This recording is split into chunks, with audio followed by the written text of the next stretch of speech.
Donovan Ryola, his presser. He talked about all guys have shown flashes of greatness. Notes he's not afraid to rotate guys. All right, sometimes it's not about the best 5 guys, but the best 5 guys who can work together. A couple of things real quick. I want to get your thoughts on those initial comments. All guys have shown flashes of greatness. I'm going to tell you what that means. There aren't enough guys who've stood out consistently yet. That's what I hear, okay? And I could be wrong, but that's what I hear. We haven't seen consistency yet. All guys have shown flashes of greatness, okay? Not afraid to rotate guys. That tells me the same thing. I'm not saying these are negative things. I'm saying, as a guy who was in the position he's in at press conference, as a guy who's asked questions at press conference, as a guy who's been asked questions, as a guy who's been on that side of things, who's been on this side, that's what I hear. I could be completely and utterly wrong. What I hear when I hear him say all guys have shown flashes of greatness, not afraid to rotate guys, nobody has stood out as a whole, as a unit, consistently yet. So we're still trying to figure it out. And if a lot of times, rotating offensive linemen isn't a bad thing. You get more guys experience, especially young guys, etc. And then if somebody goes down, maybe you need your guard to go to center, whatever the case may be. Maybe the backup center is just right there and he just needs a little bit more experience. I get all that. No problem with any of that. Okay? But I also hear some other things when I hear that. Sometimes it's not about the best 5 guys, but the best 5 guys the guys who work together the best. Dude, the offensive line is a unit. Like, as defensive line, you got to be on the same page. But it's not the same level. It's a bunch of one-on-one matchups. Now, if it's a blitz and you're the end and you don't keep contain, oh, you better believe your rear end's going to be ripped into sideways if you lose contain. Okay, you're supposed to do an end tackle or a TE or a ET tackle end tackle stunt, and you don't do it right, yeah, that matters. But the offensive line, there is no more unit on a football team that needs to be on the same page as the offensive line. It starts with the center as well. He's the quarterback of the old line. He's making all the calls right there in the middle. The center is usually one of your smaller guys. He's usually, if not your smartest, one of your smartest guys as well. So I understand what he's saying there. I still kind of hear we don't have guys who've separated yet. And honestly, what are we in week 2 of spring ball? I wouldn't panic about that. Sam Sledge is looking great. This is a guy that we probably have not talked about enough yet. I'm hoping this guy has a great spring and can be an impact player as a center or interior lineman for the Huskers in the fall. And yes, linemen can be impact players. Can't put a price on how valuable it was to have Cam Jurgens come and speak to coach and players. I mean, this is a guy, Pro Bowler, Super Bowl champ, played at Nebraska just a few years ago. This is a guy who's going to captivate their attention. It's undoubtable. So I guarantee he had an impact. And plus, he's been working out down at the facility as well. So this is a guy, they're seeing how he works out and how he does it. This was a guy who was a 240-pound tight end who got moved to center. And now he's one of the best in the world. All right. Any final thoughts on that? Because that's pretty much all the notes from the Ryola press conference there. Any thoughts? Yeah, just something that we kind of talked about during the break is that this is kind of following a pattern that we may start catching on to, is that there's not an overhaul of praise for anybody. Now, like you said, that could be just because they started spring. Maybe nobody's necessarily earned that yet. But the other thing is I don't expect that to change because of the whole reason they're not having the spring game.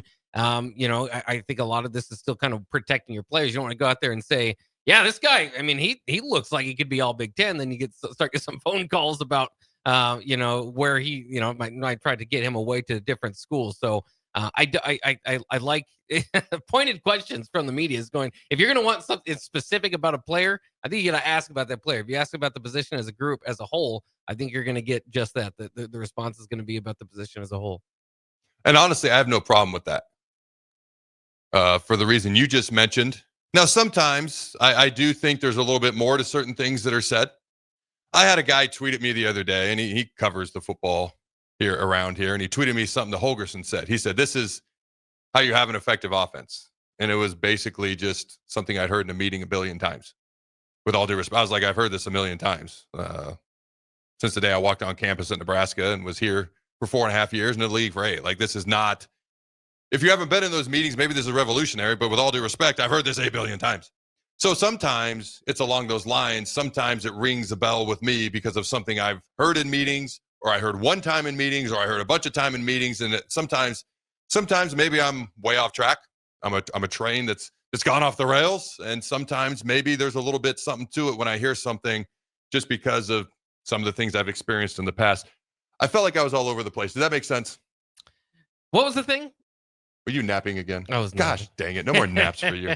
The bottom line is sometimes when you've heard coaches speak so much and then they're in front of the press and they're trying to keep things close to the vest, which, again, with the transfer portal and poaching the way it is, I just talked about trying to poach a BYU player who's going to get paid $7 million. I was kind of joking in basketball, but you get my point. Like, I understand and I respect that, but sometimes you can connect simple dots, especially if you've heard things in the past. That's basically all I was saying. All right, Jaylen Gromstad also. All right, spoke to the media. He's talking about Dana Holgorsen. Dana holds everybody to a high standard. Very comfortable. Jaylen's very comfortable with the offense. It was a no-brainer to come back. Now, there was a little bit of talk that he thought about going elsewhere. Obviously, that's, understandable. Young quarterbacks coming in with TJ and Marcos, and then you've got Dylan, who's obviously projected to be the starter. You completely understand if he'd have gone somewhere else, but he says no-brainer to come back. I do know Dylan had conversations with him, and that was a big part of him coming back as well, and Dylan really wanted him back.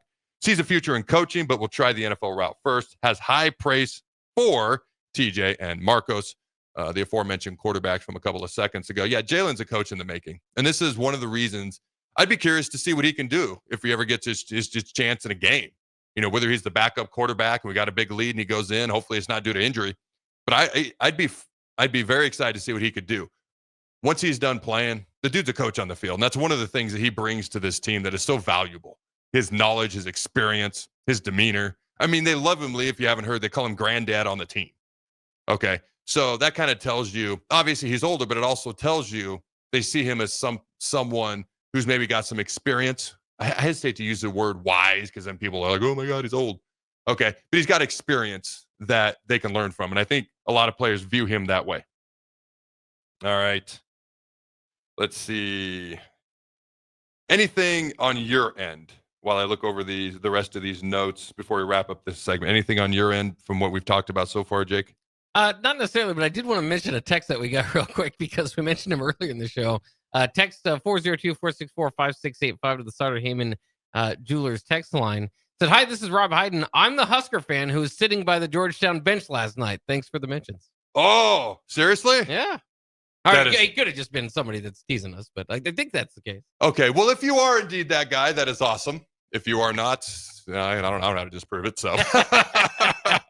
All right, that's pretty cool. Okay. If you're still listening, how did you get that seat? How did you get there? I'm just curious, like, how did that unfold? How did that happen? I want to know how that happened. If you're not listening, obviously you can't text in, but if you are, text in and let us know. All right, final thoughts before we go to break. Ryola did use the quote, and I quote, water the bamboo, and quote a couple times. Basically, bamboo tend to grow quickly. It's kind of like a young player with a high ceiling, a lot of talent, a lot of ability.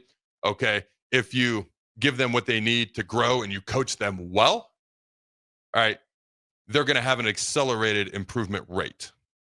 Like a bamboo grows quickly if you give them water.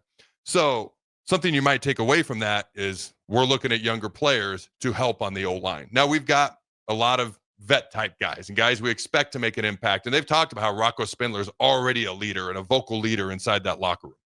You are expecting Rocco to make an impact, and you're expecting Elijah Pritchett to start. And he's, in my mind, still the most important player that needs to show consistency on this team. You've got guys like Sam Sledge and Henry Latufsky, who I know is out this spring, and Justin Evans-Jenkins and all these guys. All right.